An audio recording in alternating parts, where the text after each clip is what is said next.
I remember the first day she began to dance.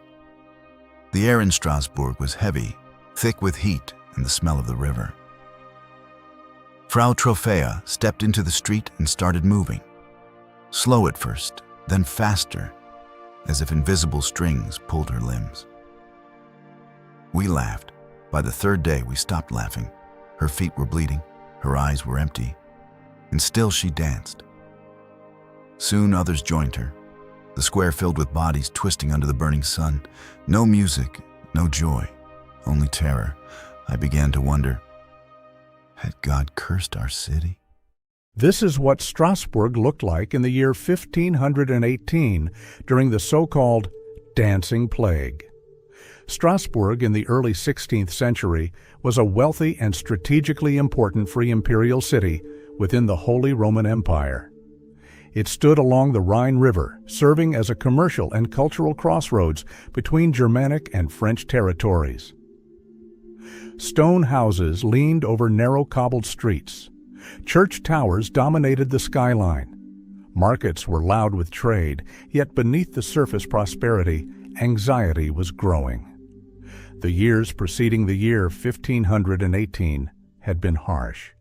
Severe winters, heavy rainfall, and poor harvests had destabilized the region of Alsace. Grain prices rose dramatically, and many citizens lived on the edge of starvation. Bread shortages triggered unrest in nearby towns. Malnutrition weakened immune systems and increased susceptibility to disease. Plague outbreaks had occurred repeatedly during the previous decades, reinforcing a sense of fragility and divine judgment. Medical knowledge was limited, and explanations for suffering were often religious rather than scientific. Religious belief shaped daily life. Strasbourg was deeply Christian, and many citizens feared divine punishment. Europe at this time was marked by apocalyptic expectations, social unrest, and the early tremors of what would soon become the Protestant Reformation. Preachers frequently spoke of sin, repentance, and God's wrath. Fear was embedded in sermons, rituals, and public consciousness. For many inhabitants, disaster was not random. It was moral.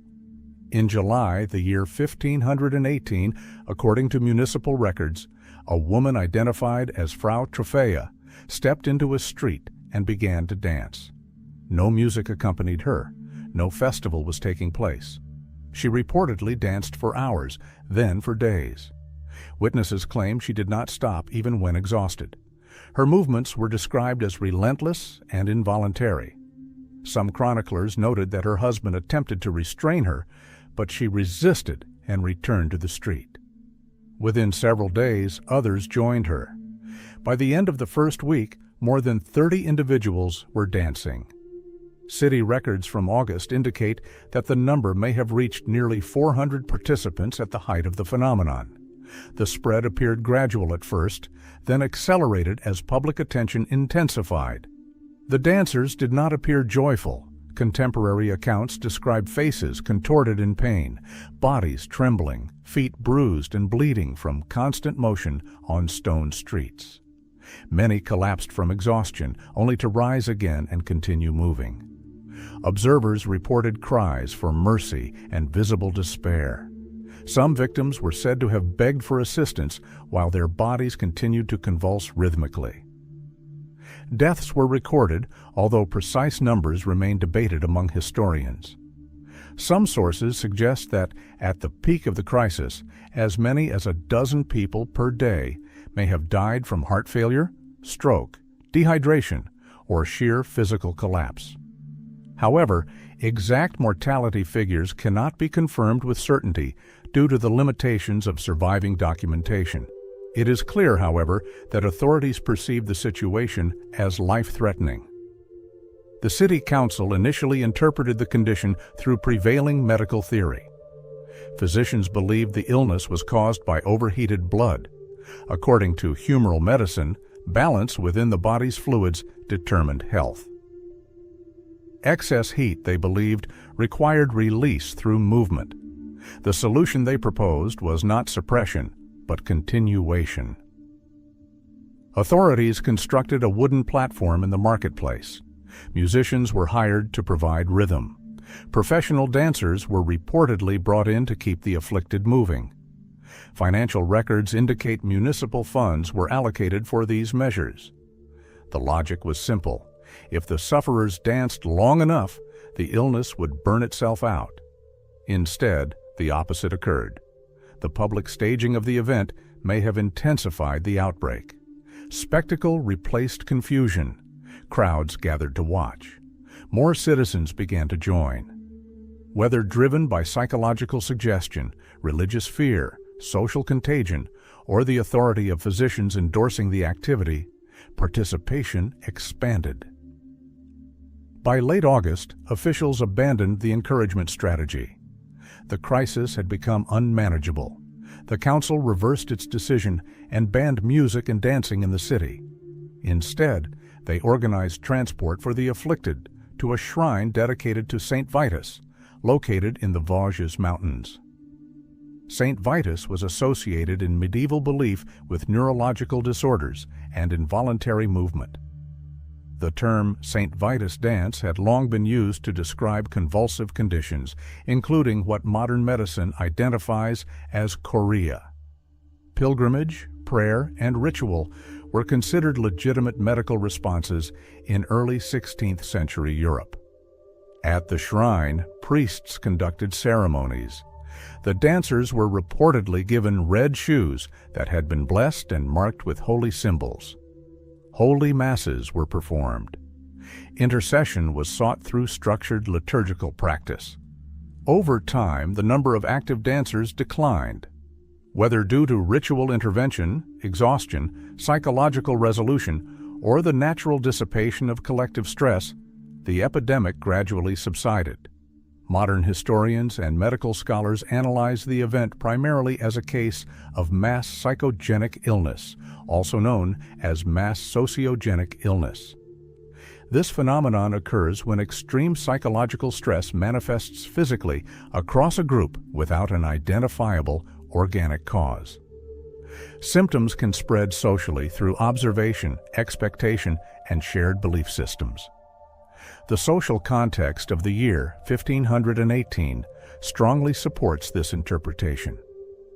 Alsace had endured famine, economic instability, recurring disease, and intense religious anxiety. Chronic stress alters neurological and hormonal regulation. In tightly knit communities, visible symptoms in one individual can unconsciously trigger similar responses in others, particularly when cultural narratives provide a framework for interpretation. An alternative theory suggests ergot poisoning. Ergot is a fungus that infects rye and produces alkaloids chemically related to lysergic compounds. Consumption of contaminated grain can lead to hallucinations, convulsions, and vascular constriction.